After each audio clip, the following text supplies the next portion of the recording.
चंदा मामा आ उगल बा अंजोरिया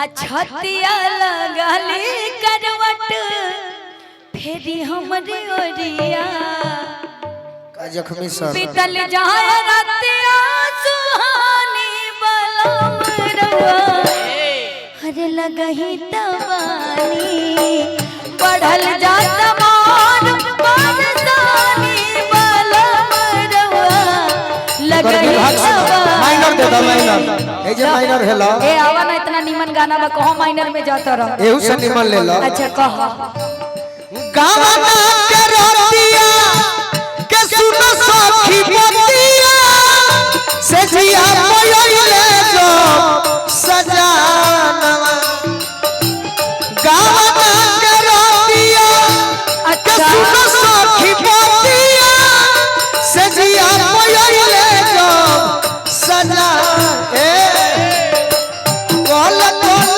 पियावा घुंघुटवा उठवले शर्म से सिहरल बादल कोल कोल पियावा घुंघुटवा उठवले शर्म से सिहर ए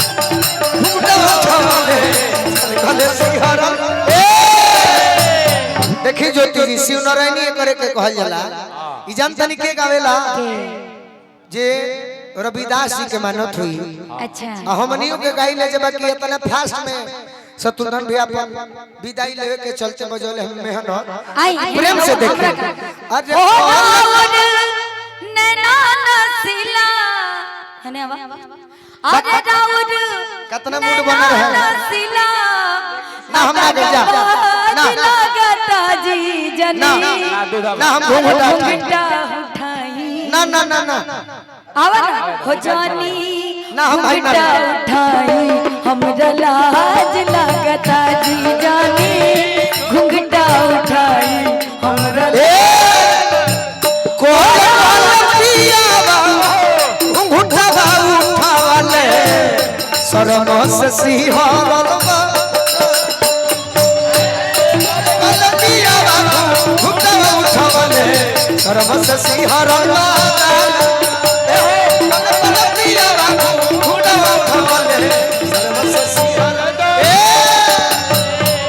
ढेर मनमानी करे के बाजी मनमानी ना ई का होता ई सेटिंग हो तो हाथ ना सेटिंग बा तू सेटिंग कर लो करब सेटिंग चिंता कली भैया सेटिंग ई बतावा ए विकास, हेलो तहरा के इहे मिललन सेटिंग करे बदे और क्यों नहीं बेटा ना ना ज्योति माही मिल बड़ी बाबा सेटिंग कर ना ले ना एक मिनट तो हरे सेटिंग ठीक लगा कोल कोल पियावा अरे बाप रे पहला बार हम ऐसा देखले बानी कि निकर सेटिंग बाई हो दादा हे भगवान चुल्लू पर पानी लेके आवा हो तो हमरा के छोड़ के ई लोग से सेटिंग कर लो तू कैले बाड़ा ना जब तो हरे बा तो हम का करब फिर हां का करब के अरे हमारा शत्रुघ्न भैया से बात तू लागल चीज में ना लागे के चाहिए लागे के चाहिए के कहत आई हो दादा ओ पछल हो दाऊद नैना नसीला दगाबाज लागता जी जानी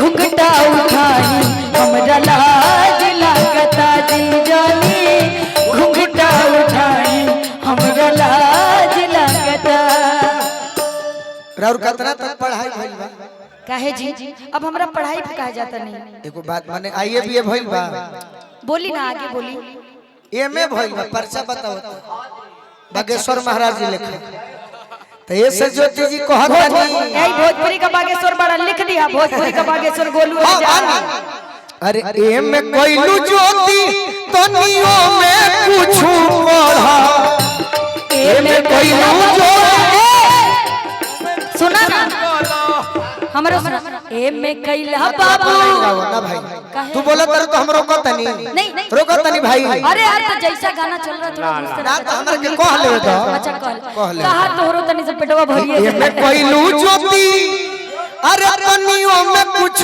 पढ़ा अरे जवानी वाली सीढ़ी तनी फान फान चढ़ा जवानी वाली सीढ़ी गोरी फान फान चढ़ा जवानी हिंदी में सुन ला जवानी का सीढ़ी फान फान के ना चढ़े चाहिए, आराम से। कैसे? इश्क और प्यार का मजा लीजिए, इश्क और प्यार का मजा लीजिए, थोड़ा इंतजार का मजा लीजिए, थोड़ा इंतजार का मजा लीजिए, दिल में करार का दिल में करार का मजा लीजिए, थोड़ा इंतजार का मजा लीजिए, थोड़ा इंतजार का मजा लीजिए। कोई भी काम ना फान फान के कैसे हो यार?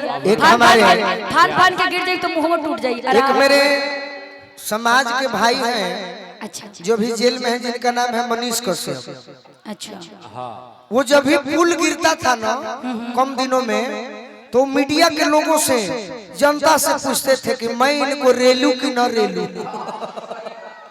अच्छा, तो आप मतलब मेरे लिए इन लोगों से ये बात बोलेंगे, सोच समझ के बयान? नहीं, मैं उनको याद कर रहा हूँ। अच्छा, काफी दिन हो गया। जाना तो नहीं तोहर तोहर भावना के नहीं जाना। मैं उनका सपोर्ट कर रहा हूँ, मैं आपके बारे में नहीं कहा। यही तो गलती है, यही तो गलती है कि आप लोग गलत समझ लेते हो। नहीं, ऐसे आपको लगता है कि मैं आपको कभी गलत समझ सकती? मैं उनका सपोर्ट कर रहा हूँ कि काफी दिन हो गया। नहीं, बिल्कुल। एक चीज और, मेरे भाई बहुत दिनों से अंदर है, उनको छुड़ाया जाए। ब्यास जी एक बात और बोलो, देखा जेकर सम्मान हम करीला, अगर तू दो चार गो बात हमरा के बोलियो दे बना, तब हम तार सम्माने रहे।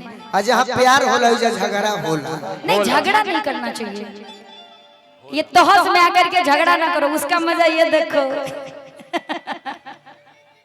बोली ब्यास जी, बोली। वो पूछते थे कि ये फूल गिर गया, मैं इनको क्लास लगाऊं कि ना, चाहे जो भी। अच्छा। तो हाँ, मुझे गाना याद आया। अरे वो हम जानत रहे तारा के। चलाओ ना, गाओ गाओ।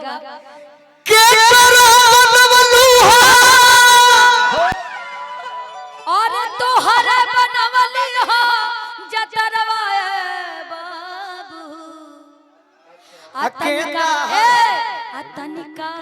कमे बोला रखा दिलवा पे काबू, जतरवा के जगह पगाओ, हमें तनिका बो जतरवा बने में उसे हो जाए कि केता हर बनल बा भतरवा। ये तो यही कहा ना, ये हम कहनी हो यारवा ना हो जाई। अरे देख, प्यारवा ना होई। एक मिनट सुनिए ना, भतार को लोग गलत समझते हैं, लेकिन पहले के जमाने में आप रामायण भी उठा के देख लीजिए, उसमें भी भरतार शब्द यूज हुआ है। ये सच्चाई है, सोचे वाली बात बा। तो हम कहनी, हम तो यारवा कहे, हम तारा के जाने तनी, तू का कहबा, तू का कहबा, हम तारा के के करो बनवलू हो बोला। अरे बहनिया ये गोरी। अच्छा, अरे तो कहला सराइल बा ओढ़निया ये गोरी, कहला सराइल बा, कहला सराइल बा ओढ़निया ये, कहला। आज इनके सुने के तू देख देख के गावा, हम का कहब कि तोहरे बनवली हो अरे बहनिया ये बाबू। सुना, तू देख के गावा, हम बना के गाई कि तोहरे बनवली हो अरे बहनिया ये बाबू, आ दिलवा पे रख तनिए काबू बाबू, दिलवे पे रख तनिए काबू बाबू, दिलवे पे रख।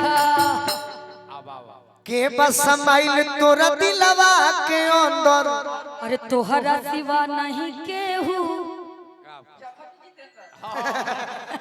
ना ना ना, कि के बस समाइल तोरा दिलवा के अंदर, आ गोलुआ रहे कि हवन जखमी जितेंद्र। का करबू, हमरा पढ़िए के गावे के पड़ला ज्योति जी। नहीं राव लागे झूठ भइल बरतनिया ये गोरी, और दिहला झूठा रे जवनिया बाबू, आ दिलवा पे रख तनिए काबू बाबू, दिलवे पे रख तनिए काबू बाबू, दिलवे पे। और का हितई बुझलू, हितई बोला ना आगे बोला ना ना बुझेलू कि ना हाँ काहे ना का ही हितई मतलब रिश्तेदारी हां हाँ हिंदी में रिश्तेदारी अंग्रेजी में रिलेशन अब भोजपुरी में हितई हितई अब बताओ कहां के रहे कि हितई के हो कि रहेला गांव के छोरा और तोहरे जैसन कौनो रहल हो छिछो आ कवन तहर दाढ़ी धो के खेलल बाहिलोरा कवन तहर दाढ़ी धो के खेलल बा कौन सुगवा के बनलू का हो अरे सुगनिया ये गोरी अरे तोहरे बनाब हम दुल्हनिया। अरे दुल्हनिया ए बाबू आवा आ दिलवे पे रखतन ये कहबू ए बाबू दिलवे पे रखतन ये कहबू ए बाबू कहाला सराई बावड़निया ये गोरी दिलवे पे रखतन ये कहबू ए बाबू कहाला सराई बावड़निया ये गोरी दिलवे पे हाय रे अब कुछ अपनो मन से कहई त हमरा में